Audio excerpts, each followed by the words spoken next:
What is going on YouTube? It is Primitive here and welcome to this week's RMC Local. Now before we get into this match, I just want to say that we do now have a Discord for the channel, so if you are interested in joining our Discord, I'm going to have the link down below. I plan on growing this as a community where a lot of people can learn. You'll have pretty much direct access to me and you'll be able to meet a lot of new people, make a lot of new friends, and have some new testing partners. So if that is something that you're interested, be sure to join that link down below and I hope to see you there. But getting on into it, we are going to be seeing Rafflesimon control on the right. We have seen this deck list seen on the channel before, and we do have the deck list for it. If you go into our deck list tabs, and on the left we are going to have Shoutmon. Now the player on the left we've had on the channel multiple times, and I think every single time they play a different deck, so always getting some variety here when we do have them on the channel. But as we can see right now, got an Shoutmon building up, but on the Rafflesimon control side, we already have two ultimates, so going to be able to threaten multiple megas here.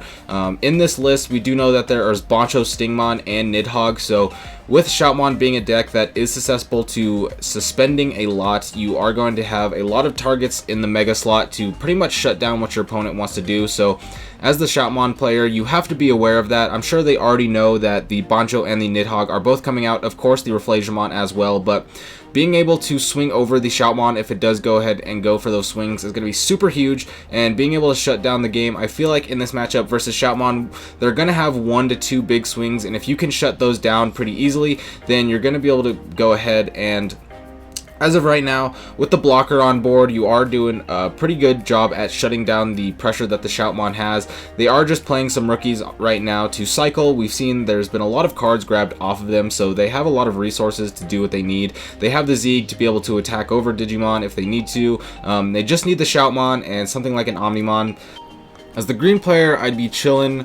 You know that they're going to have to go for one big swing. That's how the deck usually goes, is getting one big Shoutmon that goes for multiple swings, then potentially Omnimoning on top of it. So if you can stop these Shoutmons from getting extra swings, you're going to be in a good position. But we already have 3 different rookies on board, so if you can get into the position as a Shoutmon player where you can swing in with Shoutmon with multiple checks without ending your turn, you're going to be in a lot better position, because you have 3 rookies to be able to attack on board. But now they are gone. HPD going to come out into the Nidhogg, which is going to clear off all those Shoutmon, putting them to the bottom of the deck. So already a very good clear up there. Like I said, the green player was going to have to find a way to make it so these rookies don't get a bunch of checks, and Nidhogg is just an absolute perfect way, because you clear the board and you get this giant Digimon on board that can't really be swung over easily.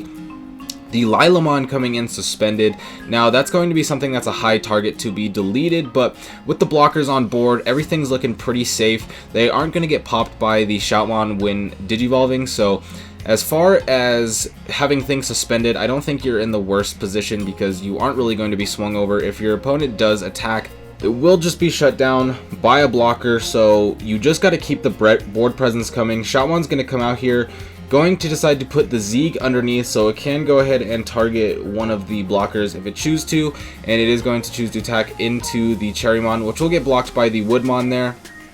But no effect there on the Digivolution, because everything is a bit too powerful. But now the Shoutmon is suspended at just 12k with the 13k Nidhogg underneath, and we actually are going to see the Bancho Stingmon come in, which is going to give plus 7k DP and then check for 3 checks, because the Shoutmon is at 12k.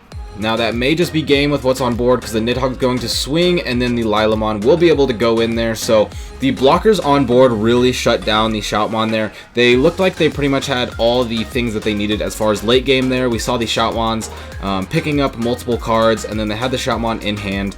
They just didn't get the opportunity to really go for their Shoutmon big swing game plan. The blockers really shut them down, so that's something you're going to have to note as both the green player as the red player. The green player will have to know that getting out those blockers really made it so the red player didn't have anything that they could really do, and then once they attacked, they were going to get swung over. And then as the red player, you got to find a way to be able to play around these late game blockers and find a way to be able to swing through, because you need to get these big checks going and try to do your Omnimon type swings.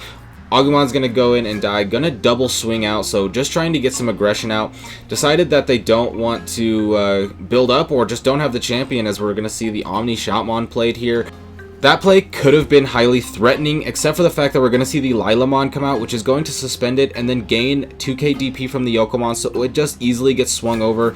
And here comes another blocker. Now this is one of the blockers that would get popped by the Shoutmon, so not as big of a deal as the other blockers. but we're going to see a lot of development coming out of the memory that came on the green player's side.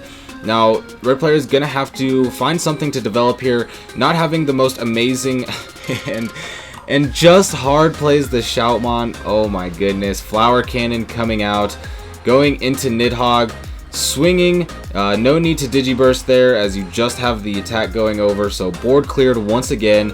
Going into Metal Tyrannomon, not going to have too many targets there because your opponent's just not developing anything. Going into the Monodramon, see the champion here, but is it too late? There's a lot of attacks on board, can just swing for game if there is no security coming out, like potential Gaia Force, but Gaia Force is going to hit the Metal Tyranno.